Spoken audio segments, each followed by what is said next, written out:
Want a job working on Ubuntu Linux? Want to go to work for Canonical, the company behind Ubuntu? Well, be prepared to answer questions about equity programs and ESG and other various diversity, equity, and inclusion topics.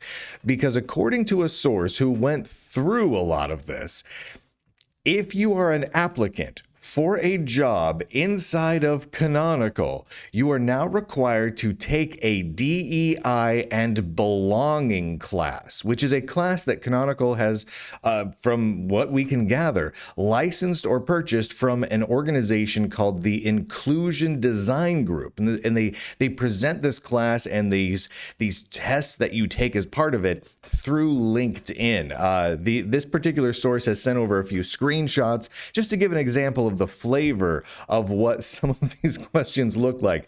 Here's one question. The Pause Company continues to build on its equity programs with ESG. What does ESG stand for? And then, of course, you have a couple of different options. And the selected answer is environmental, social, and governance, right? And anyone who's been following the DEI stuff knows the various ESG and ESG scoring system. It's crazy. As an HR representative, Maya wants to address the like me bias in the recruiting and hiring process. What is the best approach for her to use? She gotta look for candidates outside of her comfort zone. By golly, this is kind of an ongoing thing. Now, this isn't the most egregious DEI related thing that any of these tech companies have done in the last just few weeks alone, not by a long shot. However, it is the most DEI focused thing that we've heard of out of Canonical and Ubuntu in quite some time.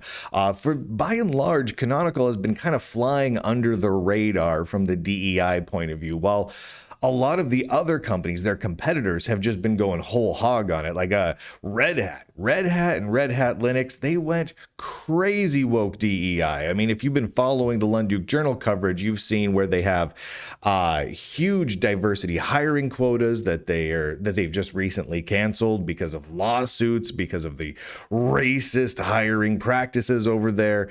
They even had over at Red Hat a training program to teach their employees about how being white is a bad thing and being not white is a good thing. And they encouraged employees to be less white, and they got like these little badges. This is a real thing. It was part of they called it their allyship training program. The Lunduke Journal was back a little over a year ago, year and some change. We published the whole training program. So we have, I can't remember how many slides were in this slide deck, but we've just published all of them. You can go find it. If you go to lunduke.com and look over at locals or various other places, you can find all that stuff there. So what we're seeing out of Canonical here is not the most egregious. I mean, we're talking about one training course, and it's not even the most obscene of all the training courses we've seen, right? Whereas Red Hat is like, white people are the devil. and racism is great. That was Red Hat's stance. Canonical's stance is more be aware of ESG. ESG is a good thing. Diversity, equity, inclusion are good, and equity programs are good, and that sort of thing, right? It's still not great. I would not advise that Canonical go forward with this, but it is what it is. Now, it's interesting, though, seeing so much of the legal and governmental backlash against these sorts of programs, the DEI training programs and the DEI hiring programs. It is fascinating to see Canonical push forward with this when they're training new applicants, when it clearly puts them in legal jeopardy and potentially jeopardizes future contracts with certain governments. So it is somewhat surprising to see that. But just the same, they are pushing forward with it. It would be interesting to find out what other policies, trainings, and whatnot are going on inside of Canonical, parent company of Ubuntu, right now beyond this program. So if anyone out there has any additional information around that, head to lunduke.com and scroll down. There's a few different ways to get a hold of me. There's a link on there on lunduke.com where it says become a tech whistleblower. Click that link. It'll walk you through some steps of how to get a bit of anonymous communication to me, or you can just email me directly. Again, the email address is up at lunduke.com. It's all right there. I never divulge the identities of any whistleblowers that come forward, never have, never will, and there's been a lot of them. So feel free to send that information along, and I'd love to get that out there in the public. I have reached out to Canonical to verify this, to get a response on this, to get a comment on this. Why have DEI and belonging classes? Why focus on equity programs and ESG now in 2025 when so many companies, including Red Hat and IBM, some of their chief competitors, are dropping them like hot radioactive potatoes filled with rotten sour cream?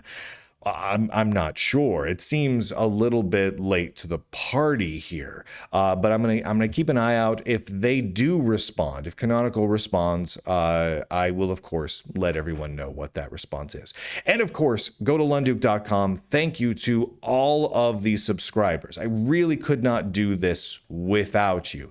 But right there on lunduke.com, right in the middle of the page, it has a set of links how to support the Lunduke Journal. There's ways to be a monthly or yearly subscriber. There's ways to be a lifetime subscriber. There's ways to make one-time donations via regular cards or Bitcoins or whatever. Lots and lots and lots of options.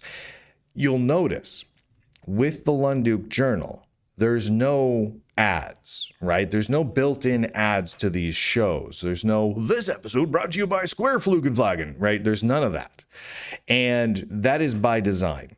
The moment we start to take advertising dollars directly from these big tech companies is the moment they can begin to control what we talk about at the Lunduke Journal. So being able to be completely free from their monetary influence is an absolutely critical part of what the Lunduke Journal does. Being able to cover so many stories that no other tech news outlet is willing to touch, and it's strictly because of everyone who grabs a subscription.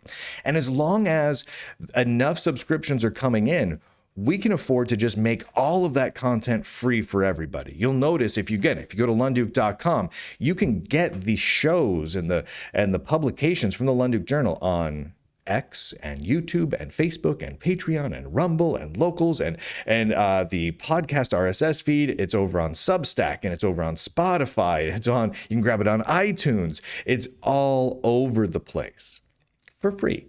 Right? Because the more people that can see these stories, the better. When no other tech news outlet is covering these stories, it's critical that they get out there, right?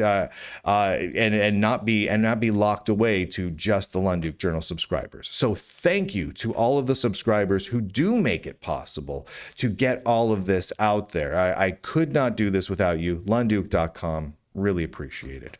And with that, ladies and gentlemen, boys and girls, nerds and nerdettes across this wide and glorious intertube of ours, I do declare, end broadcast.